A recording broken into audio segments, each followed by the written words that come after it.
Hello, and welcome to I'm Sick Not Crazy, the podcast that helps you to take control of your own health and healing. My name is Jennifer James, and I'm a licensed and practicing psychotherapist, here to talk about becoming your healthiest self, both physically and psychologically. As a licensed psychotherapist, I encourage you to seek professional mental health treatment for any issues that you may be struggling with.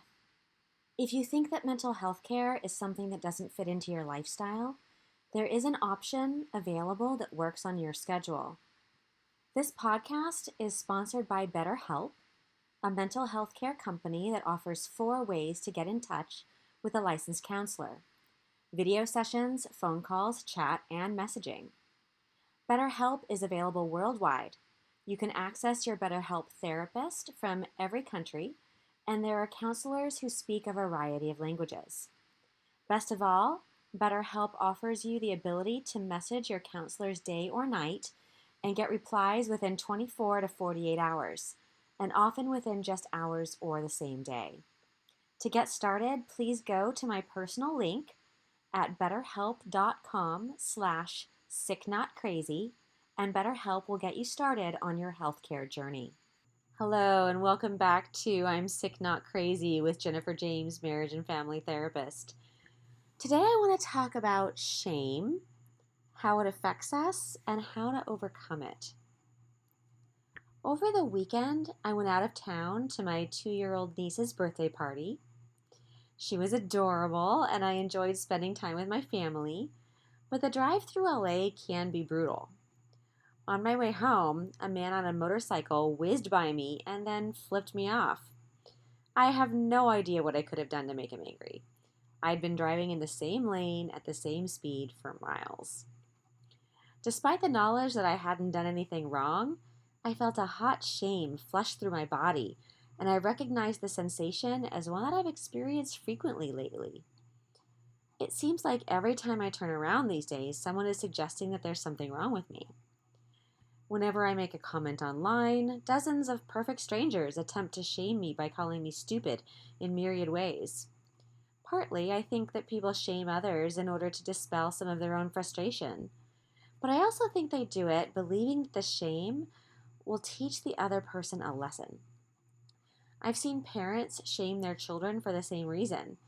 Children who get bad grades or fail to do their chores properly are often shamed by their parents, who believe that the shame will get their children to behave better in the future. Unfortunately, these parents' efforts are misguided. Shame can't teach anyone anything. Scans of human brains show that the learning centers shut down on shame. No information is getting in until the shamed person's brain calms down. If the goal is teaching, it's much better and more effective to speak kindly to people and help them to understand and practice. A relaxed brain is a learning brain.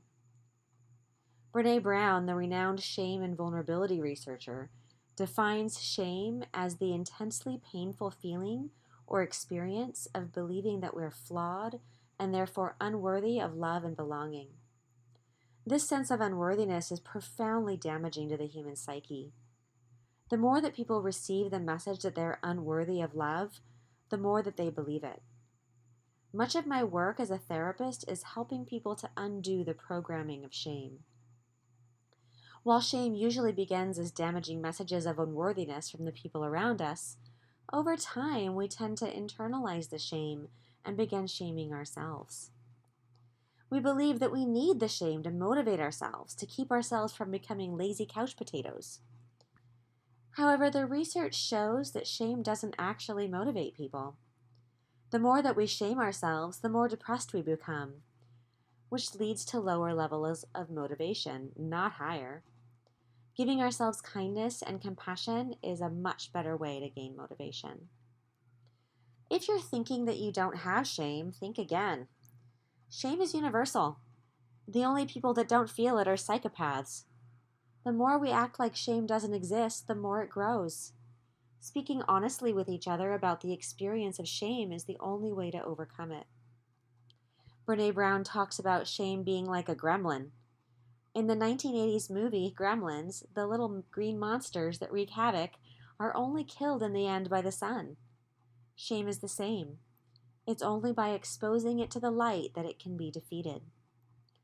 I'm not suggesting that you start telling everyone you meet about your shame experiences. Doing that would likely just create more experiences to be ashamed of. Instead, share your shame with people who have earned the right to hear your stories and have the emotional strength to bear the weight of your pain. These are people who have stuck with you through good times and bad times and have shown you that they can be trusted with your secrets and your pain. If you can't think of anyone like that in your life, I would suggest that you find a therapist who is trained to hear your shame stories and can help you shed necessary light on your pain. There's an important difference between shame and guilt that I'd like to discuss.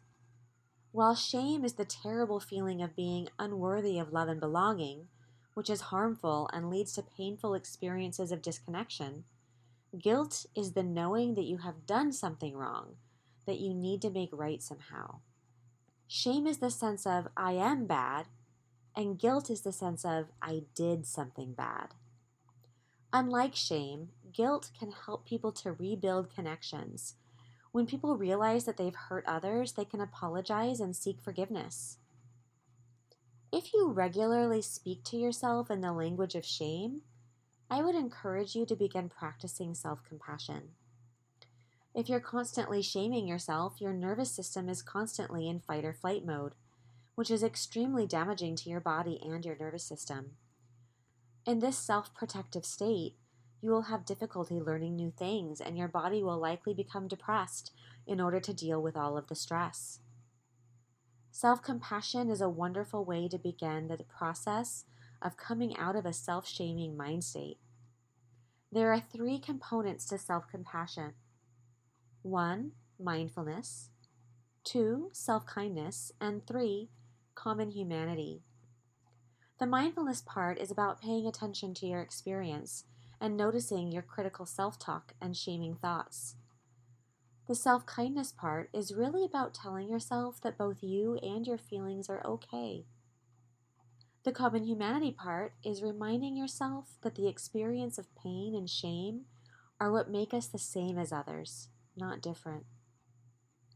A self-compassion statement might look something like this. Wow, I'm feeling a lot of shame right now. It's okay to feel that way. Many people would feel shamed in this situation. You can create a self-compassion statement that works for you as long as it has all 3 components. It doesn't take a lot of time to use the statement, and it can dramatically shift the experience of shame and reduce your stress. Despite the messages that you may have received over the course of your lifetime, you are worthy of love and belonging. You don't have to do anything to become worthy. You're already worthy simply because you are a human being. Babies know that they're worthy of love, and so do the people around them. It seems strange to me that people think that at some unknown point in human development, this inherent worthiness goes away. It doesn't. All people are worthy of love and belonging, including you. For more information on shame, please look at the work of Brené Brown. She's one of my sheroes, and I highly recommend her book, Daring Greatly. She also has 2 great TED Talks, The Power of Vulnerability and Listening to Shame.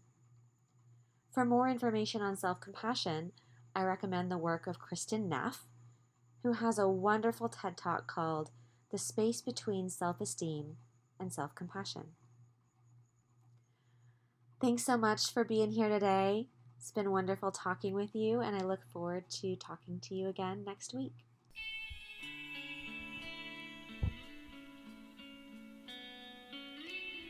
Thank you for listening to this week's I'm Sick Not Crazy podcast with Jennifer James, marriage and family therapist. Please remember that this podcast is educational in nature, and it's not meant to substitute for medical or psychological advice.